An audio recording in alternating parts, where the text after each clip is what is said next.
જય માતા ખેડૂત મિત્રો, આજે તારીખ 20 માર્ચ 2025 ને આજની સવારની હવામાન અપડેટની અંદર માહિતી મેળવીએ તો ગુજરાતની અંદર ફરી તાપમાનમાં વધારો થતો જોવા મળશે. ઉકળાટ બફારાનું પ્રમાણ જોવા મળી રહ્યું છે. હીટવેવનો રાઉન્ડ 22 તારીખથી આવી રહ્યો છે, તેની સંપૂર્ણ માહિતી મેળવશું. આ સાથે જ ગુજરાતની અંદર પવનની ઝડપ અને દિશાની માહિતી અને ગુજરાતનું હવામાન કેવું જોવા મળશે તેની પણ અપડેટ મેળવીશું. ચેનલમાં નવા હોય તો ચેનલને સબસ્ક્રાઇબ કરી નાખજો અને વિડીયોને લાઈક આપીને તમામ ખેડૂત ભાઈને શેર કરી દેજો.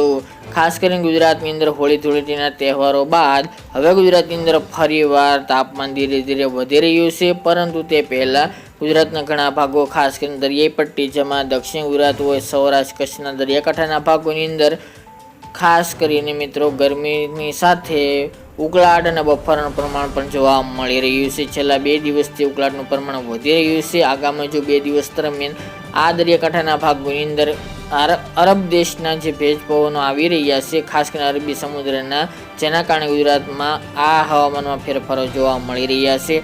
બાકી મિત્રો ઉત્તર ગુજરાત, કચ્છના અન્ય ભાગો, મધ્ય પૂર્વ ગુજરાતના ભાગોની અંદર ગરમીનો પારો પણ યથાવત ચાલી રહ્યો છે. ત્યાં ઉકળાટનું પ્રમાણ હાલ તો જોવા મળતું નથી, પરંતુ મિત્રો તમામ ભાગોની વાત કરવામાં આવે તો 22 થી લઈને 31 માર્ચ વચ્ચે ગુજરાતની અંદર એક હીટવેવનો મોટો રાઉન્ડ જોવા મળશે. આજે 20 તારીખ બાદ આગામી દિવસોની અંદર ગરમીમાં ઘણો બધો વધારો થાય તેવી સંભાવના દેખાઈ રહી છે.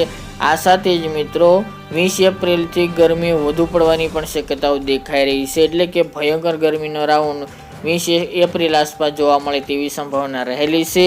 તે ઉપરાંત મિત્રો ગુજરાતના હવામાનમાં કોઈ પણ ફેરફારની હમણાં સંભાવના જણાતી નથી. ગુજરાતની અંદર હમણાં માવઠું થાય તેવા પણ સંકેતો જોવા મળતા નથી. આ ચોક્કસપણે એપ્રિલમાં માવઠાની શક્યતાઓ છે, તેની હવે માવઠાની તારીખો નજીક આવશે ત્યારે અપડેટ આપશું. બાકી મિત્રો ગઈકાલના રોજથી પવનની ઝડપમાં થોડો વધારો જોવા મળી રહ્યો છે.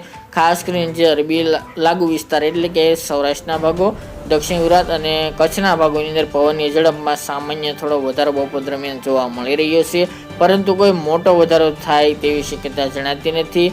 10 થી લઈને 15 કિલોમીટરની ઝડપ દરિયાકાંઠાના ભાગોની અંદર જોવા મળશે. બાકી પવનો જે ચાલી રહ્યા છે શિયાળુ ઉનાળુ એ મુજબના પવનો જોવા મળશે. હવામાનમાં કોઈ પણ ફેરફારની સંભાવના નથી. તાપમાનની મિત્રો વાત કરીએ તો ખાસ કરીને ડીસા, થરાદ, વાવ, પાટણ જેવા ભાગો, મહેસાણાના 1-2 સેન્ટરો હોય, વડોદરા, અમદાવાદ, ગાંધીનગર જેવા ભાગો, રાજકોટ, જુનાગઢ, બોટાદ, અમરેલી, સુરેન્દ્રનગર જેવા ભાગો અને કચ્છના અમુક ભાગો અને દક્ષિણ ગુજરાતના ભરૂચ, નર્મદા જેવા ભાગોની અંદર તાપમાન 22 તારીખથી 40 ને પાર જોવા મળે તેવી સંભાવના રહેલી છે.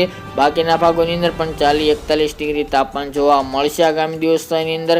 ખાસ કરીને આપણે જે વિસ્તારો જણાવ્યા ત્યાં હાઈએસ્ટ તાપમાન 45 ડિગ્રી સેલ્સિયસ સુધી પણ જવાની શક્યતાઓ રહેલી છે. 1-2 વિસ્તારની અંદર 45+ પણ તાપમાન નોંધાશે, જેના કારણે ભયંકર ગરમી જોવા મળે આ માર્ચના એન્ડની અંદર તેવી શક્યતાઓ દેખાઈ રહી છે. વધુ અપડેટ દિવસે ને દિવસે આપતા રહીશું મિત્રો. આ ત્યાંની વહેલી સવારની અપડેટ.